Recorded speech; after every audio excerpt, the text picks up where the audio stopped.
You're listening to Elevate, the official podcast of Elite Agent magazine for real estate industry sales professionals, property managers, and leaders. Each episode, we bring you behind the scenes coaching, news analysis, exclusive interviews, technology, and more to help you list more, sell more, and elevate your results. To subscribe to the magazine, visit eliteagent.com.au/subscribe. Here is your host, Samantha McLean. Hey, Samantha McLean from Elite Agent magazine. Don't you wish sometimes with all the tricky situations that you find yourself in, you could just phone a friend to help you sort things out? Well, today my guest is Lisa B, who pretty much does just that for both her coaching clients and the members of the Facebook group Let's Talk About Real Estate. She herself has had a successful career in real estate for more than 20 years and now specialises in digital marketing, helping agents to beat the interceptors and dominate in their local areas. Today on the podcast, we're going to be delving into some of the best bits of Lisa's new coaching books, which will be out soon, some of the big questions her clients are asking of her lately and how she answers them, and of course, some tips on local search. All right, so welcome Lisa B. How are you going today? Fantastic as always. Thanks, Sam. So you and I used to live across the road from each other. Pretty much we could see in each other's lounge room windows back in the old days in Neutral Bay, and you've moved away now up to Queensland. And when I met you, you were doing a lot of real estate marketing and things like that, but you've actually been an agent for a really long period of time as well. So Yes. Tell us a bit about your real estate background. Well, I started back when I was 25 and I was actually employed by a government department, and I made the decision to take up real estate. And for me, there was no plan B. That's a big move at 25 to go into real estate with no B. Once I did the course, it was like, no, this is it. This is exactly what I want to do, and 100% into it. The man that I worked for, after about 12 months, 18 months, his wife passed away just from a brain aneurysm very suddenly, and very, very sad. And he kind of lost interest in the business, as you would, and asked me if I wanted to buy the business. So, I'd been in real estate 12 months and really had no idea how to run a business, and I was only just learning real estate. So, of course, I said, yes, of course I'll buy the business. So, Straight in the deep end. yeah, exactly. I thought, well, why not? This is an opportunity that I've got. And again, no plan B. I just have to make it work. So that was a Ray White franchise back then. And then after a few years, I changed that to my own name, which back then was Lisa Brown Real Estate. And then after that, I opened another boutique agency in Mossman in Sydney. So I moved to an area where the selling prices were, in my area, about $140,000 for an ex-housing commission house on a really big block to like $900,000 for a semi-detached in Mossman. Mossman's a pretty amazing area for real estate. Oh, it's the biggest contrast from where I was to where I went. And so, I've had a lot of experience in running offices and all that sort of thing and building offices from scratch. That's the background to my real estate career, if you like. And in recent times, you've been more in the coaching space. So tell us how you made the transition into coaching. Well, when I had the office at 25, I thought I could motivate everybody. I thought I could develop anybody no matter who they were, no matter what their circumstances, and I was wrong, right? I just thought, why can't I get this guy to do this? Or why can't I get this girl to do this? So I got really curious about what motivates people and how to motivate people. So I began going to Tony Robbins seminars. From that, I studied psychology at uni, and I was really disappointed that they didn't teach us how to get results right now. I want to know, how do I get this guy to do this right now? So I investigated more into coaching, and in about 1995, I studied life coaching, and I got my diploma in that, as well as my master prac in NLP, so neuro-linguistic programming. And I enrolled in every single Tony Robbins seminar, every single self-help seminar, read every book, and I still go to Tony Robbins. So back then I had that background of coaching, and I began coaching all the way back then. And I just loved it. I love helping people. And after opening the office from scratch in Sydney, I knew I had to build a massive online profile as people were Googling us and saying, who are you? Once we got into doors and all that sort of thing, and what have you done? So in my office in Sydney, that was 10 years ago or more, and I was using everything that I possibly could with social media, videos, and I was way ahead of my time. So this caused a lot of agents to contact me and say, what are you doing and how are you doing this and what are you doing video and what are you doing that for? So that's where I decided to start to specialise in real estate coaching and what's now the Real Estate Hotline. So that's when I developed my online courses and things like that as well. So you're in a pretty unique position these days. I mean, you do know everyone's secrets, right? Because they all call you and ask you for advice, like... Absolutely. I'm not going to say like Dolly Doctor or something like that, but, like you do hold a lot of the secrets of people right now. Yeah. And a lot of people confide in you with their questions, both through the group, which is called Let's Talk About Real Estate, and it's a very popular group. And thanks for having us as part of it as well. Yeah. To the Real Estate Hotline. So I just want to ask you, there's some changes in the market out there at the moment and there's a lot going on. Mm-hmm. What are some of the things that are really on agents' minds right now that you're being asked by other people? A lot of people don't want to ask, say, their boss what to do in certain situations, or they're worried about certain things. So I get a lot of private messages of things that are on people's minds as well. But probably the most talked about now and the most questions I'm getting now is definitely the new award that's coming in. Yeah.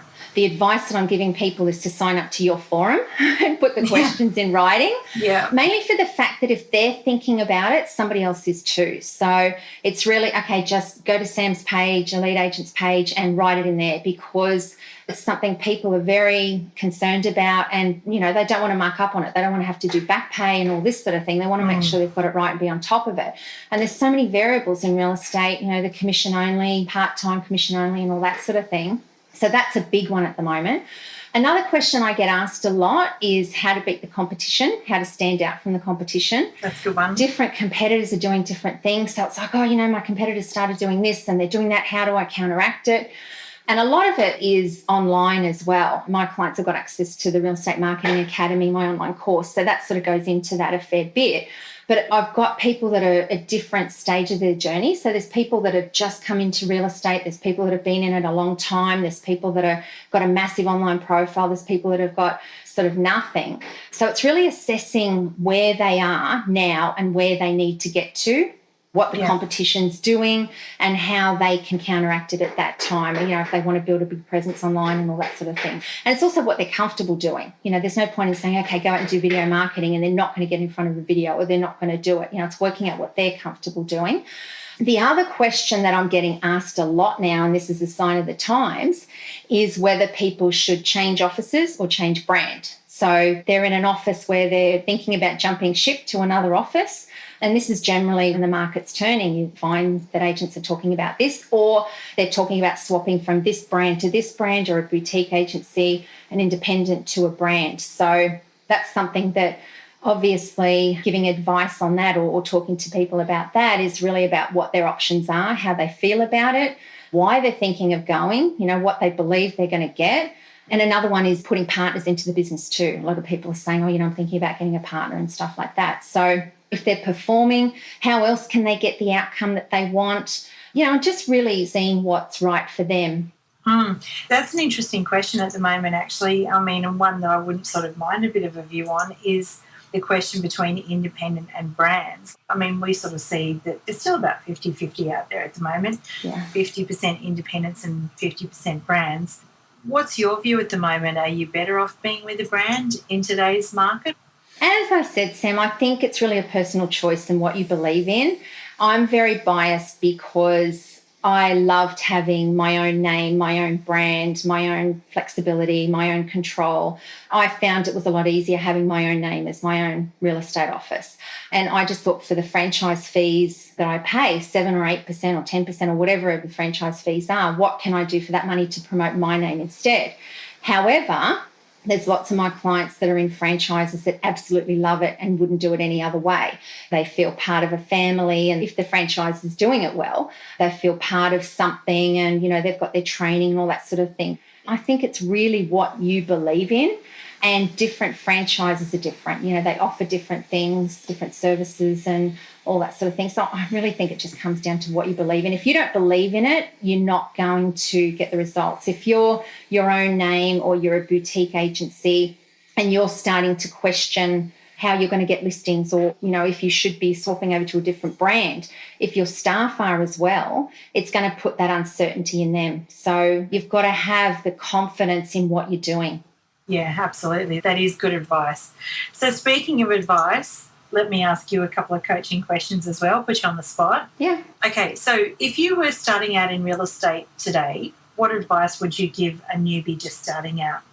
The first thing is, remember that our job is to find a seller, find a buyer for that home, right? That's basically what the job is. No matter how we do that, that's what we do, and don't lose sight of it. Don't get caught up in all the other shiny objects. You can find a buyer, find a seller anywhere you go. It might be just a friend, it might be a local business owner, it might be somebody. So that's really what your real outcome is, right? Don't lose sight of that. Build a database. So for real estate, the best thing is your buyer alerts, and have on those buyer alerts newsletters, and build relationships. The people that have bought and sold through me, I would make them part of my family. They would be my best friends. Invite them to VIP nights out, drop them off a Christmas cake at Christmas. I've got an agent that I bought my house off here, and he drops me off a Christmas pudding every year and sends me emails and sends me market updates. And he's got the right idea of keeping in contact. And a lot of agents, as soon as they sell a property, they move on and forget about them. Make these people your friends and part of the family. Gary Vee, in one of his books, I think it might be The Thank You Economy, he's saying back then, and that was written quite a few years ago, that businesses will start having full-time social media people and full-time customer relations people. And that's already coming into play. A lot of offices have already got social media people and PR people and all that sort of thing. But also your customer relations people that their job is to take care of the people on your database. Yeah, absolutely. Just how to provide unbelievable customer service. How can we do that? And I think that's what every agent has got to be focusing on, is how to provide that unbelievable experience for people. Something that they really remember. Yes. Yeah. So what's the worst advice you've ever heard given to someone? Diversify. Diversify. So explain what you mean by that. I think people try and diversify too much, that everything they do gets watered down. So I think you've got to focus on what you love to do, get somebody else to do the rest. Some people try and tackle all social media. I've got all of them, but I focus really on my Facebook more than anything. So pick one and master it. Don't try and take on everything, because it's only going to get watered down. Work out how to build relationships on one platform, whatever platform that is that you choose. Yeah. Some people will take on too many homes in a farm area. They'll try and take on 10,000 homes. As a salesperson, probably focus on 1,000 homes. Really just try and zero in and dominate one area. If you can dominate one area, 1,000 homes, and make sure that those people know you, that's really what you're aiming to do. Don't try and water everything down and be that I'm the agent that goes everywhere. I'm all over Australia. It's focus on your patch and get people to know you. Yeah, so you're much better off specialising, or what does Tommy Panos say? Play to your strengths and outsource your weaknesses. Yeah, exactly right. Exactly. Do what you love to do and what you're good at, and the rest outsource to somebody else, because somebody else is going to love it. I hate accounting, and one of my best friends loves it, and I think she's crazy, and she thinks I'm crazy for what I do. But, we would complement each other in a business situation. She's, give me the numbers. I love it. And me, I couldn't think of anything worse. Yep, no, I'm right with you there, sister. Yeah. Some more coaching questions. So we've published articles from a lot of different contributors on Elite Agent, and you've been a contributor over the years as well. But we're going to talk about some of the articles that we've had out this week. So let's kick off with Adam Flynn, who wrote an article on 5 mistakes that cost listings. So he's stepping up a bit at the moment and moving into Queensland from Victoria. So he's saying that there's 5 mistakes that he sees that agents make over and over and over again. What do you think the biggest mistake you can make in a listing presentation is? Well, I've actually got on my computer in front of me what Adam wrote, because I thought I had sort of your articles up on my computer this morning. So he mentions underestimating the importance of the listing presentation and no structured listing presentation as number 1 and 2. So I think 100% for that as well. It's something, your listing presentation, you must perfect that. Have a listing kit. For example, in your listing kit, have all your objections in that listing kit. So if somebody says something to you and you can't think of an answer straight away, you can turn to that page in your listing kit, whether it's, I'm thinking about listing with my friend, or, I don't want to pay vendor paid advertising, or I don't want open houses, that you can turn to a page and all those objections are covered. You might have 20 ways to overcome that objection in that listing kit. That's one thing that you can have in your listing kit, but definitely perfect that listing kit. Another one he had is building rapport the wrong way. With this one, I'm a little bit different to Adam, that he says to talk about the professional things and all that sort of thing. But I always look for the commonality with somebody, something that I can talk to them outside of real estate, that we can have that connection. And with social media, that's made that so much easier. And you know what? Somebody could be listing with you because of that commonality. For example, there's an agent here on the Gold Coast, Steve Purcell, and he's a raving Parramatta supporter, right? Now, if I followed Parramatta, I would probably call him. If I was a lunatic Parramatta supporter, It would be, Steve Purcell, because I know that he's like that and he's into Parramatta and all that sort of thing. There's different ways I think you can build rapport, having that commonality and being a friend, I think. The next one he had is failure to display professionalism. Yes, 100% be the professional. Don't answer your phone in the listing appointment. Turn up on time, all of those sorts of things. And once you list the property, make sure you call people back. Like, I can't believe the amount of agents that don't call people. It's not that hard, ring them back. Whether it's a sales inquiry or you've listed the property and you have an appointment at the property, ring the owner and tell them what happened at the appointment. I can't believe how many agents don't do that. It shows you care and they want to know what's happening. Yeah, it's the simple communication that often makes the difference between someone liking you and someone liking the other guy better, right? Yes, exactly. And the last point that Adam said was focusing on price as opposed to strategy. And Adam's in an area where I'm pretty sure it's very auction orientated. So definitely for them, they do have to focus on the strategy of auction, and that's 100% what they do. If you're not in an area where it's an auction area, then you probably are going to have to focus on the price and what you think the property's worth, what properties have sold for, what they're currently on the market for, and what you think buyers will pay. So it's a little bit different than the market there. But I just thought I'd see what he's written, and then I thought it'd be interesting now just to sort of see the differences of how we think. And that's what I love about my real estate group. Let's talk about real estate. It's like the different. Yeah. Oh, yeah, it blows me away. It really does blow me away. I'll write something and I think, that's 100%. And then people say things like, oh, wow, not everybody agrees. Oh, my God. And I've changed my thoughts on so many things so many times because you're getting a different perspective. And I think that's what's really good about the group. You're just seeing it from somebody else's side, They sort of say to grow as a person, you've got to exist in places too where you're with people that you don't necessarily agree with either, because it stretches your thinking and just helps you generally grow. So, absolutely. We know that Australia is a very diverse market as far as real estate's concerned. I mean, here in New South Wales, couldn't be more different to WA or Tasmania or even Northern Territory. It's so very, very different, and what works for one agent doesn't necessarily work for everybody. Yeah, absolutely. Everyone's different.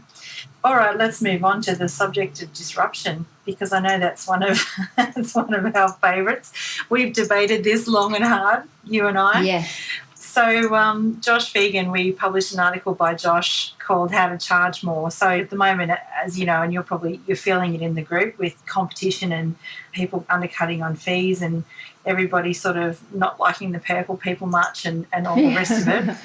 Yeah. But, I mean, there has been some downward pressure on fees, but what advice would you give to someone who is asking you, how do I protect myself from the disruptors? How do I protect my fee when the other guy is forever undercutting me and I want to kneecap him, basically, but I can't? Definitely, yeah, no. Well, some of them do, but anyway. So I agree with Josh 100% that to focus on your sellers and buyers, 100%. Don't focus on what the competition's doing. Focus on getting in the doors. Don't wait for an invitation to appraise someone's property. Try and find a seller before they invite 3 other agents in. So whether that's door knocking, phone prospecting, building relationships on Facebook and the social media.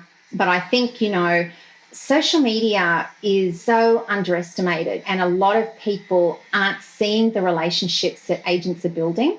They're sort of in the old ways, which I'm not saying social media is going to be the magic pill and it's going to happen straight away for anyone. It's something you've got to use both. You've got to use the old sources, such as letterbox drops. I mean, Melita Bell, $1 million earner, she does her weekly letterbox drops week in and week out, and that's non-negotiable, and I would agree.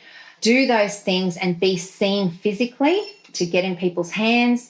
Do your phone prospecting, do your door knocks and all that sort of thing, but also focus on some of the social, because people are building amazing relationships. And, I'm an example of that in my real estate group. I've made some amazing friends and got some amazing clients in that group from building relationships, from talking and having the same opinion and commonality as we spoke about. It's just amazing what those relationships do. And, I've got best friends that I've known for 10 years that I've never met in real life. And that's what's happening at the moment. So I think don't underestimate the power of social media. Work out how you can add value, what you can give your buyers and sellers to make it an unbelievable experience. I remember my son and I, we drove down to Sydney at Christmas, and on the way back up, we had to stop at this service station, sort of off the beaten track a little bit. And I went into this shop, and anyway, it was the mechanic, the post office, the bottle shop, the petrol station, and everything else. Husband and wife ran the business. And the guy came out and put petrol in my car. Now, I haven't had that happen for 20 years. And it was like, oh my God. Yeah. Oh my God, he put petrol in. He washed my windscreen and checked my oil, right? So these are what I think we're going to go back to. Businesses have gone back to the bare bones of, how can we make the maximum amount of profit and everybody looks the same. I remember the hairdressers that I've been to that have had the beautiful cream shortbread biscuits and things like that with their cup of tea, It's just the little tiny things that you do for people that makes it a memorable experience. And I think that's what we need to focus on too. What can we provide people that they're going to remember you? Yeah, absolutely. And then last but not least, before we move on to the subject of the books that you've got coming out, because you've got a couple of very cool coaching books coming out. Yeah. Jed Xavier, he had an article this week on how to eliminate distractions, because obviously, we all get distracted by the shiny objects, whether it's, you were just talking about the competition, or it could be social media, it could be something else, and, talking about how to become more productive. Now, I can remember Jet back in Transform 2016 when he was talking to the guys about cold calling. He just said, whether you like doing it or not, you just got to do it. And if you find yourself too distracted by the thought of anything else when you're supposed to be prospecting, then give me a call and I'll come and handcuff myself to you. Handcuff you to the phone, yeah. Yeah, and handcuff and to him, which, is a very scary proposition for everybody. But I do remember when you and I met, you're a fan of Tim Ferriss, as am I. Oh, yeah. And you wrote us an article called The 4-Hour Workweek in Real Estate, the 4-Hour Workweek obviously being Tim Ferriss's bestseller. And you'd actually applied that to the real estate industry. So do you think the 4-Hour Workweek can work in real estate, and how would you go about doing it? Well, as Tim says in the book, it's not about how to only work 4 hours a week. Like in real estate, that's a little bit difficult as far as seeing clients and showing buyers and all that sort of thing. But what it is to work out ways where you can actually free up your time. So it might be, some of the agents will have other people doing their open houses and things like that. It might be outsourcing, as we said, the things that you don't like to do. So outsourcing letterbox drops. A lot of agents do their own letterbox drops, and a lot of them like that because they get exercise and they do all those sorts of things. If you don't like it, you don't want to get that exercise, pay somebody $20 an hour or whatever it is to do those letterbox drops for you. So focus on the things that are going to be the dollar producing tasks, so that's one thing, to have a to-do list and do it. And, a lot of people take social media off their phones. I can't. I'll admit, if I could, I would. It's something that a lot of the time I do turn off my phone. And once you turn it off, you sort of go, nobody can contact me. This is such a nice feeling. So get used to turning off your phone. If you're prospecting on the landline at work, turn off your phone, get out of social media, all that sort of thing. Get rid of the distractions that way. The 4-Hour Workweek really changed my life. It really got me to think about the dollar producing tasks, what I could outsource, and how I could just create a better lifestyle. Even if it's just through apps that he spoke about, it's just an app that you can do something a little bit better. For example, like voice to text on Google Drive, instead of typing something out, that you can do voice to text in that. Just little things like that that can just make life easier. I've become a bit of a fan myself lately of leaving people voice messages instead of emails. Yes, because yes. It's actually easier for me, instead of sitting down and tapping out a whole email, just to sort of record a message and send it, and then it's done. It takes about half an hour less than what it would if I was to sit there and type a horrible email. Exactly. I do that in Facebook as well. Just do the voice message instead of typing something out if you've got something long to say. Exactly. But just think about ways that you can cut down your time on different things. Have your to-do list and put the hard calls on it first. The ones that you don't want to ring, the vendor that you haven't spoken to for a week, that you've got nothing to say and you're nervous about ringing, make sure you call them first. Get that over and done with. Don't have that hanging over your head all day. Focus on the main tasks that you've got to do. And I always say do the to-do list the night before, because that's when you're kind of psyched up and, you're ready for the next day. Because the next morning you come in sometimes and you go, I've put ring that person. I really don't want to ring that person. No, but I put it last night, so I've got to do it. You know what I mean? Yeah. Because in the nighttime you're okay because you're not thinking you have to do it now, but the next morning it's like, oh, crap. But, it's kind of training your mind of the things that you have to do and make the hard calls first. Yeah, that's a good one, actually. I remember that was something that Bobby Wolf told me, billion-dollar agent that comes out here and speaks at ARIC every so often. That's what he does. He does his to-do list up before. Yeah, so 100%. That's a good tip for everyone right there. Now, you've got a couple of books coming out. Yes. And I know, because I wrote something for you, which was thank you for having me in your book. That's it. So tell the audience a little bit about what these books are and what's in them. Give us a bit of a flavour, a sneak peek. So there's two books. They're compilation books. So the first book, which is going to be out hopefully next month and a half, that's called Real Estate Agents, What You Need to Know Now. So this book is giving advice to real estate agents. So as you asked me, what's your tips that you would give to somebody who is starting in real estate now? We've got some top performers and we've got amazing people like you and some other real estate trainers in there that are giving advice on what to do. And, we've got some amazing people. The next book is Real Estate Agents Reveal All, and that's the same people virtually going in that book and giving advice, and that's to buyers and sellers of real estate. So that will be, how to choose an agent, how to buy wisely, what to look for, advice that you would give somebody, or even things that you've seen as a real estate agent, mistakes that you've seen people make, or where things have turned extremely pear-shaped, because we've all been through a lot of those situations, that you can say very generically that this and this and this happened, make sure this doesn't happen to you. So there are two books that are giving advice and helping people. And some of the people that are in the book, we've got Charles Tarby, we've got yourself, we've got Melita Bell, we've got Glenn Catino, we've got Rick Hockey. He's got an amazing story. He's up at Port Hedland and he averages about 12 sales a month. He went through the bad times up there where property values went way down. He lost a lot of money and, he really had to reevaluate his mindset and everything else. He's got an amazing story. Matt Condit, we've got Mike Green from Harcourts, Ryan McCann, I've got David Crombie from EAC. Yeah, just some amazing people that have got amazing stories and amazing advice. So I can't wait till that comes out. I think that's going to help a lot of real estate agents and a lot of buyers and sellers. So everyone will see that all over online once that's out. It'll be everywhere, don't worry. No, it's fantastic to see because, like we were saying earlier, it takes all different kinds. And I think listening to other people's stories who, might be similar to you and no two people are the same, it's very inspiring to know that everyone has a story to get where they've been to, or there's been a journey that everyone's been on. So absolutely. And you know what? You can learn something from everyone.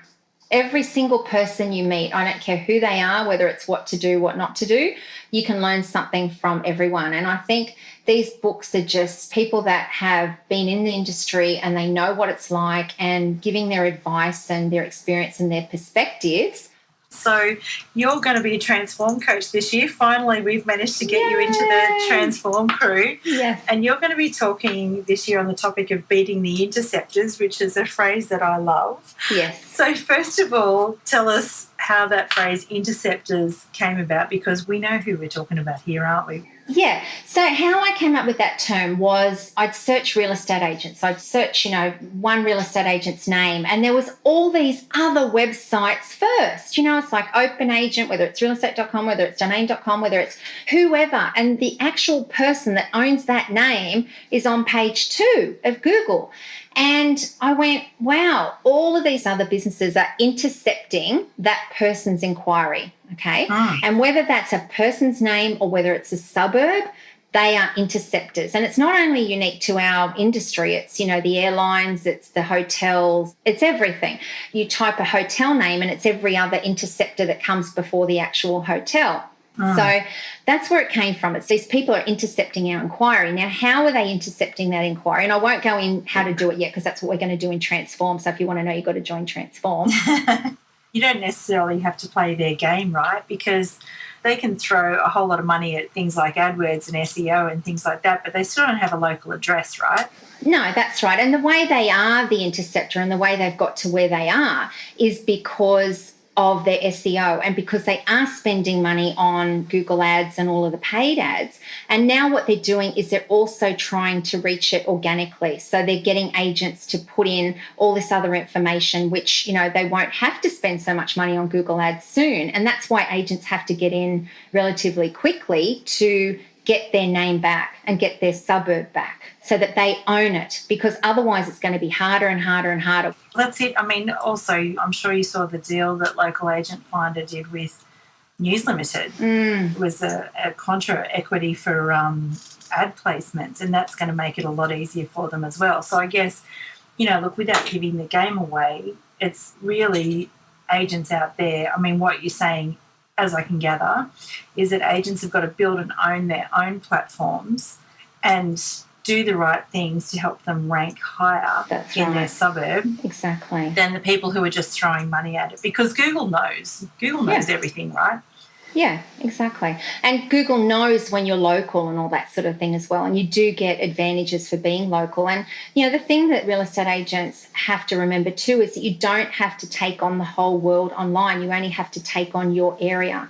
So, these other guys are taking on the whole of Australia, Open Agent and all that. They're spending millions of dollars to rank the whole of Australia. You only have to rank in your area. So it's going to be easier for you to do it than them. And you've got the local advantage.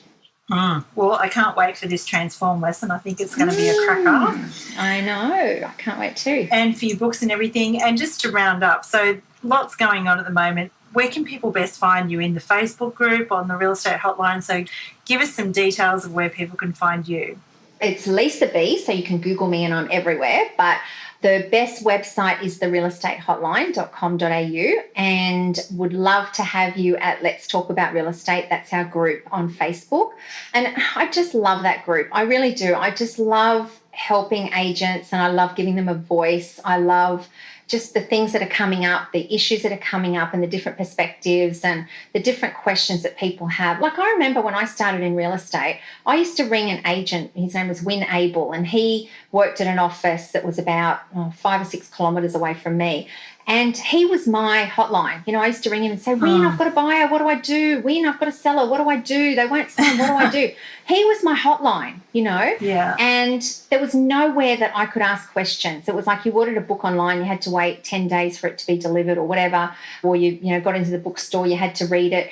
It was so hard to get information. And I really think that people these days are just so lucky with the resources that they've got. Like we've got some amazing people and you can ask any question and anything anonymously. Like I really encourage people to message me privately with any questions if they don't want to sound silly. If their competitors know, just in case if one of their competitors is in the group, that they can do it privately and not feel like people are going to judge them or whatever.